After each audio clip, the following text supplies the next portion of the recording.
Hey, I'm Emma. I'm an energy healing guide and psychic medium, and I'm bringing you stories from real life people, real life ghost stories, just to normalize that this stuff is out there and hear some ghost stories from people. So I'm here with Rebecca Fishkin today. We were recording another video for our Mindset and Joy podcast, and we thought, let's do a ghost story too. So thanks, Rebecca. I'm so glad you're going to be telling us your story today. Yeah, it's nice I don't mind sharing it because it's real and this happens out.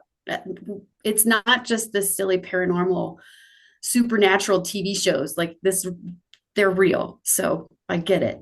Yeah. Well, tell us your story. Tell us. So, in 2001, my husband and I bought a home that was built in the 70s in Loveland, Colorado, and we bought it from the original owner. And over the course of the buying process, we found out that his mother, his wife, he and his wife lived in the house, and at some point, his mother-in-law had lived with them as well, and so forth. So it was just a nice way to pass information on about the house, whatever. So we kept asking about this. The downstairs just felt creepy, and we couldn't figure out why. So we asked him, "Why is there a gas furnace or a gas heater right next to the fireplace? Why not just light the fire or turn the heat on? Because there's heat down there." And he said, "Sometimes the electricity goes out." Whatever. So we thought, well, that's just kind of weird. So we got rid of the gas heater, but it still felt creepy. Like there were bugs. It just didn't feel right. And then we realized that next to that was the sliding glass door that was never sealed. And so we figured, like, my husband actually put his hand up over the top and you could see his fingers on the other side. So anything could get in, weather, bugs, creepy crawlies, whatever. So we replaced the sliding glass door, and it still was just like we got rid of the bugs. That helped with the bugs, but it still felt really creepy. So we remodeled the basement.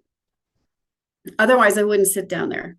So after remodeling it, we're sitting there watching TV, and there is someone standing behind us watching TV with us.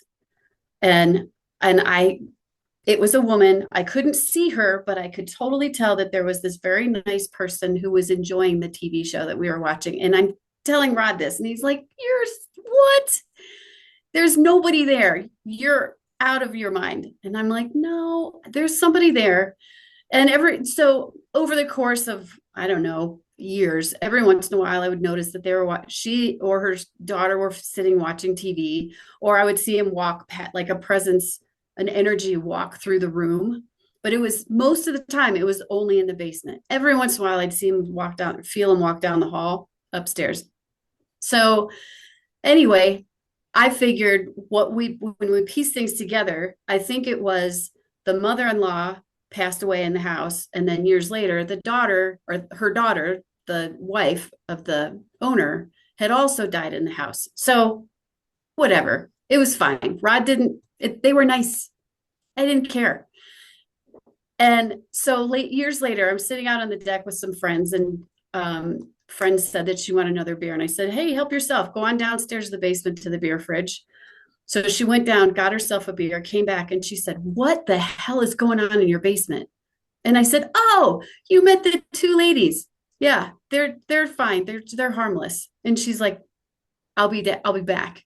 And so 10 minutes later, she came back and she said, "You shouldn't have to worry about it anymore." Not that I was worried, but I never felt them again, ever. They were gone. So somehow she had given them permission to move on or whatever. But it was, so yeah, we had, and not, I think one of the lessons in this is that when we think about ghosts or presence, we think of it as like scary evil. These were like Casper. They wanted to just hang out with us. Yeah. So that's my story. Oh, that's a good story. I really like that. Um, I mean, I have so much to say, but this is when I do house clearings for people. Most of the time, the ghosts are neutral. And it's nice to help them move on because most of the time they're stuck. And I'm assuming, well, I'll assume your friend asked them, do they want to move on, and allowed angels to come and take them up. And I've done that so many times for in people's homes. In my own home, I've had spirits come to me and ask me to help them move along. But it really is most of the time they're neutral. They're not out there to hurt us, or they're Mm-mm. kind. They're protectors. They're protecting the home or the space because they lived there. Yeah, I love that you told that. And I know we talked about this ahead of time. You didn't want a psychic reading. You knew who these people were. You had this really good feeling about them. So I'll just tell a story of my own. I was at my boyfriend's mom's house a couple years ago, and we were watching TV, and his grandmother came right up next to me and was like talking, like introducing herself pretty much. I had never met her, trying to give me like cookies or chocolates or what, she was trying to be a hostess and offer me things. And I'm like, this is all very sweet and kind, but it ended up really draining my energy and I started feeling sick because she was such a strong presence in that house Oh, wow. that I was like, okay, please, you need to please, please go away. Because she was there for like 2 hours with us just watching this show. And it was a lot. But she seemed very sweet. And I felt really blessed to have met her, I guess, on the other side. Yeah, that's nice. Yeah. But it is funny that they'll watch TV with us. Yeah. TV Yeah. shows have changed since they watched TV. Do you remember what you were watching? No, I have no Oh. idea. Okay. So when I know you explained this before, but when you knew she was there, when you knew that they were around, you would sense it, you would see it in your mind's eye. Would you get a Yeah. sense of their face, or it was more their energy? It was more of their energy, just a presence. I couldn't see them. I have had, this is not the only time that I've experienced ghosts either. I've had several others. I used to work in the theater world, and old theaters that were built in the 1800s. I would be, I think most of them have ghosts or spirits. So I have other ones I can share with you sometime too. If you have a short one, tell it now. I'd love to hear it. One of them was the Bardavon Opera House in Poughkeepsie, New York.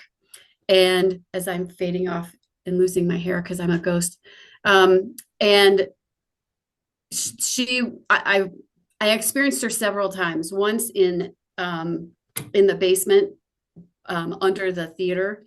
Um, we had storage and stuff down there, so I had to go down every once in a while, and I knew that she was always there. And then another time, I didn't experience this, but other employees did, that they were doing a closeout. So, meaning a show was over and they were loading up all the trucks and so forth for the show to move to the next location. And they could smell smoke, but they couldn't figure out where it was coming from. And this ghost, who normally sits in the balcony in a specific seat, all of a sudden appeared on the stage and was pointing up into the rafters. And there was a fire somewhere in the rafters, and she pointed up to it and she saved the theater from burning down. Whoa, that's a cool story. Yeah, Oh my gosh. Oh my goodness. So was there any sense of who the spirit was? just an actress from back in the day Mm, okay. when they first opened. Sometime in the, I don't know the story of where she came from or who she was, but when I mentioned, it's one of those things like, do you mention that you think there's a ghost in the area? Because not everybody gets it. And somehow it came up in a conversation. I was like, oh, yes, I have seen her. And so anytime anyone would go to the basement, they would say, go say hi to Ghost. Wow, that's so cool. I used to work for a company that owned the Kalamazoo State Theater in Kalamazoo, Michigan, and it's an old, 1930s theater, beautiful. And there were so many spirits in there, so many spirits, and they would even have paranormal investigators come in, but some of them were kind of scary. Yeah. Yeah. That No, but I can't say I've ever experienced any that were evil or had evil intent or scary. It was just people who were just compassionate, good yeah, people. I think she was the protector of the theater, so she yeah. was good to have around. Yeah, I love that. Yeah. It's interesting how many stick around theaters, you know? They loved their work, I guess. Yeah, Yeah, so interesting. Thank you so much for telling those stories. You know, I love ghost stories. So that was a new one for me. I'd never heard those from you. So thank you. yeah, yeah. This was fun. Awesome. Thank you for having me. Good. Maybe we'll have you back on and we'll do some more. Sounds good. All right. Thanks, Rebecca. Have a good rest Thank of your you. day. You too. Bye bye. Thanks. Bye.